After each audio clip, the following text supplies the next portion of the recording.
भोंदूबाबा captain उर्फ अशोक खरातच्या धक्कादायक कृत्याचा व्हिडिओ समोर। ज्योतिष सांगण्याच्या बहाण्यानं खरातकडनं महिलेसोबत विकृत कृत्य।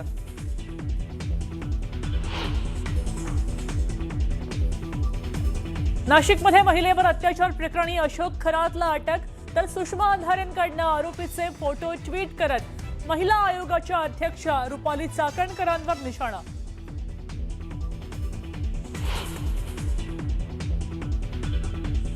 कॅप्टन खरातांचं वैयक्तिक आयुष्य किंवा त्यांच्यावर झालेल्या आरोपांबद्दल कल्पना नाही। आता जे आरोप होत आहेत त्याबद्दल पोलीस निष्पक्षपणे चौकशी करतील। विरोधकांच्या आरोपांवर चाकणकरांचं स्पष्टीकरण।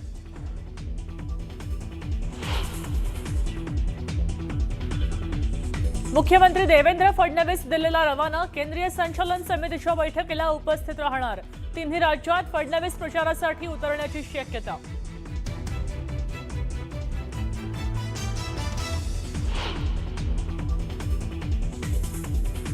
उत्तराखंड प्रमाणे महाराष्ट्रात समान नागरी कायदा लागू करा। भाजप आमदार परिणय फुकेंची विधान परिषदेत मागणी।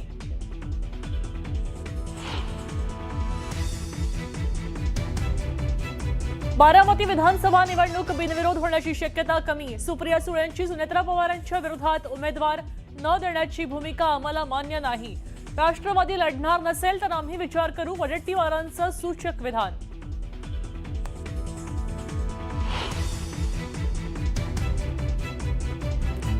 छत्रपती संभाजीनगर जिल्हा परिषद निवडणुकीमध्ये भाजपची बाजी, तर आमचा केसानं गळा कापला। अब्दुल सत्तारांचा भाजपवर आरोप।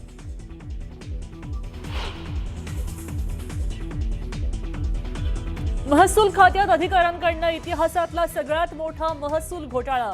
महसूल मंत्र्यांची विधान परिषदेत कबुली। शेतकऱ्यांची फसवणूक करणाऱ्या अधिकाऱ्यांवर निलंबनाची कारवाई करण्याचं आश्वासन।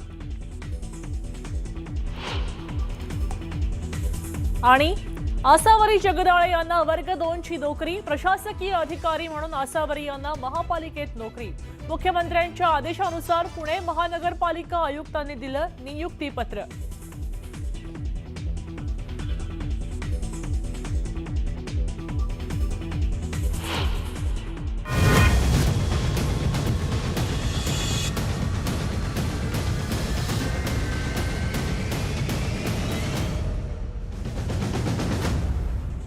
न्यूज 18 मराठीच्या।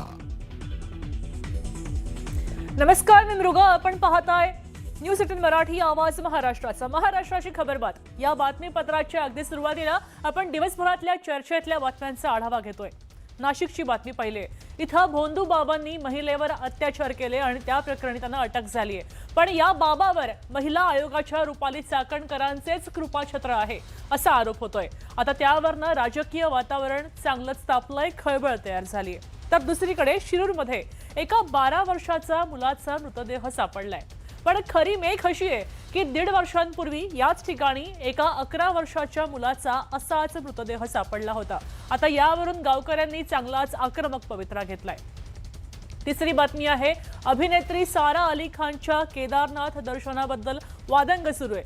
मंदिर समितीनं आता एक नवीन नियम लागू केलाय की मी सनातनी असून माझी हिंदू धर्मावर श्रद्धा आहे असं शपथपत्र दिल्यावरच मंदिरात प्रवेश मिळणार आहे। तर आणखीन एक बातमी आहे, 6वीत शिकणाऱ्या मुलीवर जो ऍसिड हल्ला झाला होता, जो आरोपी पळून गेला होता, त्याचा पत्ता अजून लागला नाहीये। त्याच्यावर कारवाई केव्हा होणार हा प्रश्न गावकरी विचारतायत आणि या निमित्ताने आता प्रशासनाच्या कारभारावरच प्रश्नचिन्ह उपस्थित केले जाते। या चारही महत्त्वाच्या बातम्यांचा आणि इतरही बातम्यांचा आढावा आपण घेतोय। पहिली बातमी आहे, अगदी सुरुवातीला बातमी आहे संवेदनशील आणि तेवढीच धक्कादायक। डिजिटल युगात सुद्धा लोकतंत्र मंत्र आणि भोंदूबाबांच्या आहारी जातात आणि लोकांच्या याच श्रद्धेचा गैरफायदा घेऊन भोंदूबाबा लोकांचं शोषण करतात। नाशिकमधल्या अशाच एका भोंदूबाबाचा पर्दाफाश झालाय। तो ज्योतिष होता कॅप्टन अशोक खरात। हा स्वयंघोषित कॅप्टन छोटा मोठा ज्योतिष नाही, तर नाशिकमधल्या नावाजलेली व्यक्ती आहे। राजकीय पुढारी, मोठमोठे अधिकारी आणि सेलिब्रिटींचं ज्योतिष सांगणारा हा बाबा चर्चेत होता। मात्र आता महिला अनुयायाला गुंगीचं औषध पाजून तिच्यावर बलात्कार केल्याचा गंभीर आरोप त्याच्यावर झालाय। या प्रकरणी नाशिक पोलिसांनी त्याला अटक केली आहे आणि ह्या प्रकरणाला राजकीय वळण लागलं ते सुषमा अंधारेंनी केलेल्या आरोपांमुळे। बलात्काराच्या आरोपामध्ये अटक केलेला अशोक खरात राज्य महिला आयोगाच्या अध्यक्ष रुपाली चाकणकरांचा गुरु आहे असा आरोप करत त्यांनी खळबळ उडवून दिली आहे।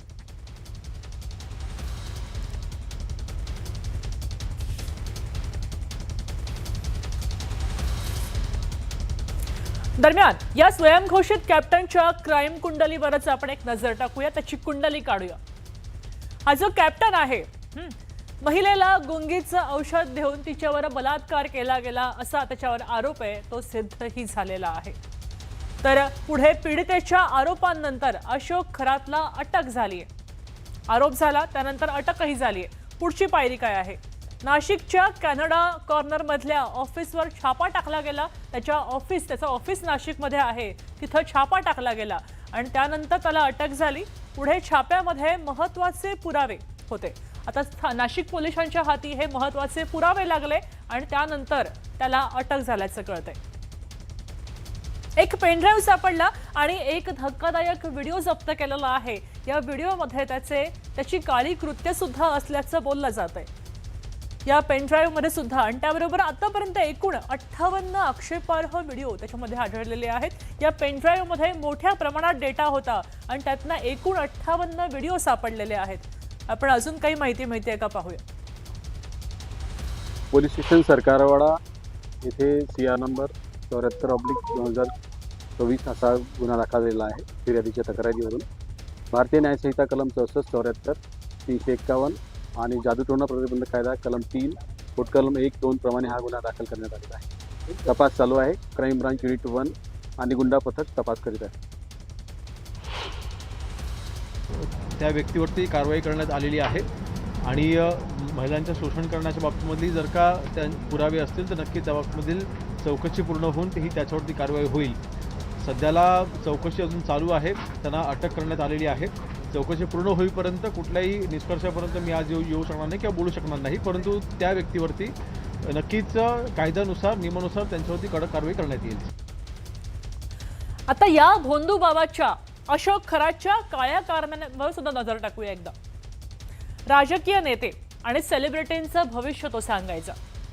भविष्य सांगताना तो काही अघोरी उपाय सुद्धा याच राजकीय नेत्यांना आणि सेलिब्रिटींना सुचवायचा। त्याचबरोबर हाताची करंगळी कापण्याचाही उपाय त्यानं सुचवला होता। आता कोणी पाळला की नाही कल्पना नाही, मात्र त्यांनी हा उपाय सुचवला होता। त्याचबरोबर बाबा आपली लघवी भक्तांना प्यायला सांगायचा आणि प्यायलाही लावायचा। उपायाच्या नावाखाली महिलांचं लैंगिक शोषण तो करत असायचाच आणि आता हे सगळं उघड झालेलं आहे।